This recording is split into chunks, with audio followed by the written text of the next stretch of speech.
नमस्कार। ओम नमो हिंदुदेशाय, नमो भारत संस्कृते। बात करते हैं लाल सिंह चड्ढा की। कल सिनेमाघरों में इसका आगाज़ हो गया था और आप सबको मालूम है कि इस फ़िल्म का बायकॉट करने के लिए भी अभियान चलाया जा रहा था और इस अभियान ने काफ़ी गति पकड़ ली। तो फिर आमिर खान ने कहा, अपील की कि भई मेरे पिक्चर का बायकॉट मत करो। लेकिन ऐसा क्या हो गया, उन्होंने अपनी पीके फ़िल्म या और भी जो भी इस तरह की गलतियाँ की हैं, उनके लिए ना तो क्षमा माँगी और ना ही ऐसा कुछ किया। हिंदू बहुत सहिष्णु होते हैं। अगर उन्होंने सार्वजनिक रूप से क्षमा भी माँगी होती तो शायद खेल खत्म हो जाता। इसके बाद में करीना कपूर का नंबर आया, करीना कपूर खान, उन्होंने भी कहा कि अ, प्लीज़ मेरी फ़िल्म का बायकॉट मत करो। और इसके अलावा एक काम और आमिर खान ने किया क्योंकि आमिर खान बहुत शातिर प्रवृत्ति के व्यक्ति हैं और इनको ऐसा लगता है कि जो इनकी फ़िल्म है, बिना देखे कोई ज़िंदा नहीं रह सकता और वो ऐसी रेयर कम्युनिटीज़ हैं जिनको लोग लाइन लगाकर देखेंगे। तो इसलिए उनको शायद ये गलतफ़हमी थी कि सब कुछ हो जाए लेकिन ये फ़िल्म का बायकॉट सफल नहीं होगा। तो जब पहले दिन ये फ़िल्म सिनेमाघरों में आई और इसके पहले शो में ही प्रेस कॉन्फ्रेंस भी उन्होंने की और कई जो क्रिटिक्स थे उनको इनवाइट किया था जिन्होंने फ़िल्म देखी और उसके जो रिव्यू आए थे या जो आए हैं, जो आ रहे हैं, उन रिव्यू में बहुत से ऐसे रिव्यूअर हैं जो बिल्कुल निष्पक्ष हैं और जिनकी क्रेडिबिलिटी है पूरी इंडस्ट्री में। उन्होंने भी कहा कि ये इस पिक्चर में कोई दम नहीं है। ये फ्लॉप पिक्चर है। उनका कहना है कि जो हॉलीवुड की फ़िल्म है फॉरेस्ट गंप जिसके आधार पर ये बनाई गई उसमें कॉपी तो इन्होंने की है, लेकिन उसमें बहुत सारी चीज़ें इन्होंने जोड़ दी हैं, अपने फ़ितरत के हिसाब से और इनकी फ़ितरत क्या है कि उसमें बाबरी विध्वंस का मामला जोड़ा है, कारगिल युद्ध का मामला जोड़ा है, बम्बई में 26/11 का जो आक्रमण हुआ था पाकिस्तान का, उसकी चीज़ें जोड़ी हैं। ऐसी बहुत सारी चीज़ें जोड़ी हैं और उसे इस ढंग से पिरोने की कोशिश की है कि उसमें ध्रुवीकरण हो, सांप्रदायिकता हो, कुछ न कुछ ऐसा अनयूजुअल हो, असामान्य हो, जिससे दर्शक पहुँचे देखने के लिए, जैसा पीके में इन्होंने किया था। तो ये तो बहुत खराब चीज़ है कि मतलब जो व्यक्ति अपील कर रहा है कि उसकी फ़िल्म का बायकॉट ना करो, उसमें भी इस तरह की साबिती है। एक और सबसे बड़ी चीज़ है, वो ये कि इसमें पाकिस्तान का महिमामंडन किया गया है। पाकिस्तान के लिए कम से कम 10 मिनट लगाए गए हैं और ये बताने की कोशिश की है कि पाकिस्तान कितना महान राष्ट्र है, ऐसा अ, करने की कोशिश की। अक्सर ये बॉलीवुड की फ़िल्म में ऐसा किया जाता है, इस्लाम धर्म कितना अच्छा है और मुल्ला और मौलवी लोग कितने अच्छे होते हैं। साधु सन्यासियों को चोर, बदमाश, गिरहकट दिखा दिया जाता है, लेकिन इन लोगों पर कभी ऐसे लांछन नहीं लगाए जाते।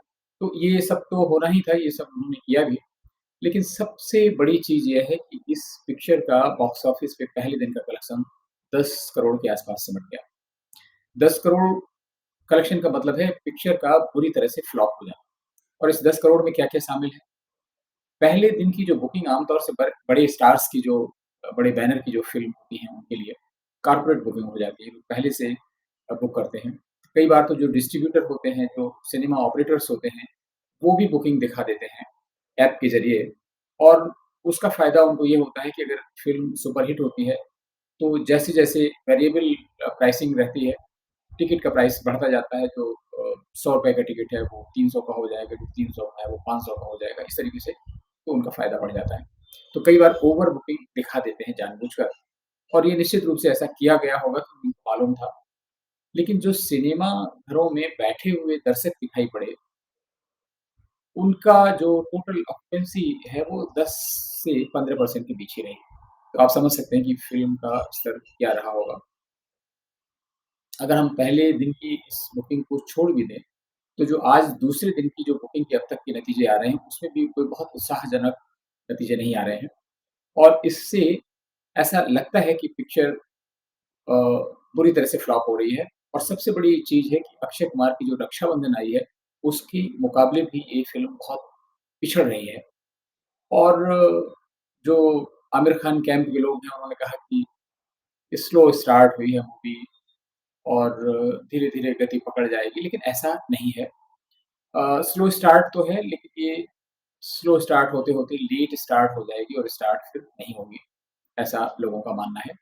और जो क्रिटिक्स देखकर बाहर आए हैं, उन्होंने इसमें आमिर खान की बहुत भर्त्सना की है, इनके अभिनय को भी बहुत गलत ठहराया है और कई क्रिटिक्स जो पुराने क्रेडिटेबल क्रिटिक्स हैं, उन्होंने कहा है कि आमिर खान तो एक्टर जैसे लगते नहीं हैं।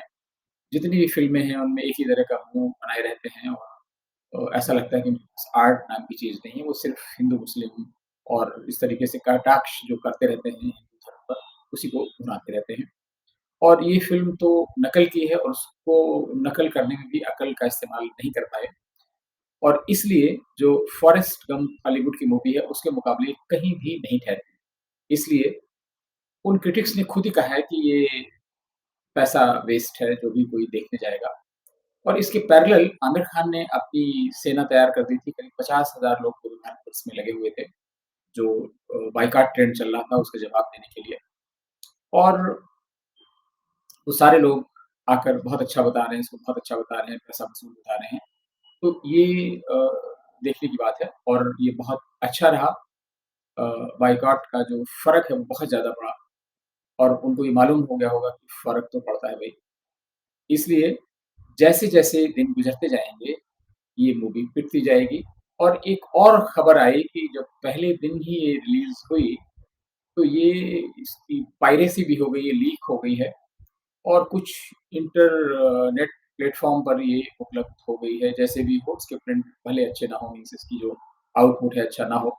लेकिन लोगों का जैसे ये बताना है कि एक-आध दर्शक जो क्रिटिक भी नहीं है, उन्होंने भी अपने आर्टिकल्स में लिखा है कि वो पूरे 2 घंटे 45 मिनट इंतज़ार करते रहे कि पिक्चर कब स्टार्ट होगी, कहाँ क्या है, लेकिन कुछ नहीं है। स्लो काइंड ऑफ थिंग, जैसे कोई मालगाड़ी बहुत भारी भरकम बोझ लेके धीमे-धीमे, खरामा-खरामा जा रही है और इसमें ऐसा कुछ भी नहीं है जो 4 साल उन्होंने किया है। तो देखते हैं कुछ ये थे रिव्यूज़ और इसलिए मैं आप सबको बधाई दे रहा हूँ, जिन्होंने इस फ़िल्म का बायकॉट किया है, रक्षाबंधन के अवसर पर। और ये बायकॉट करना अच्छा नहीं होता है, किसी भी चीज़ का। और जब सबको मिल-जुल कर रहना है तो बायकॉट नहीं करना चाहिए, लेकिन ऐसे व्यक्ति का जो हिंदू-मुस्लिमों में दरार पैदा करे और हिंदुओं के धर्म पर लांछित करे, उनको बदनाम करने की कोशिश करे और कट्टरपन में इतना आगे बढ़ जाए कि एक 2 दिन पहले का एक वीडियो आया है केबीसी के सेट पर अपने फ़िल्म का प्रमोशन करने गए थे अमिताभ बच्चन के यहाँ।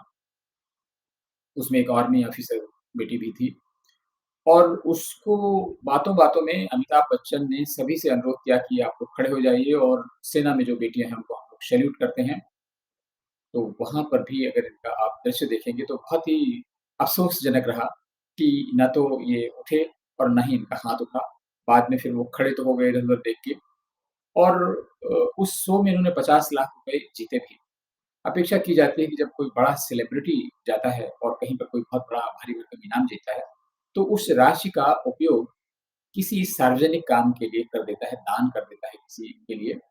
हो सकता है ये दान करें, लेकिन किसी ऐसी चीज़ को दान करेंगे जो भारत के विरोध में काम करती हो, कहीं ये ना हो पीएफआई को दान कर दें। लेकिन जो भी हो, इनके 50 लाख के प्राइज़ से भारत में या किसी को क्या बनना-बिगड़ना है, लेकिन ये मानसिकता की बात होती है।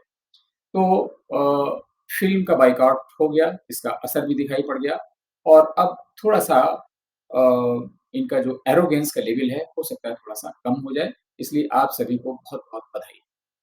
धन्यवाद।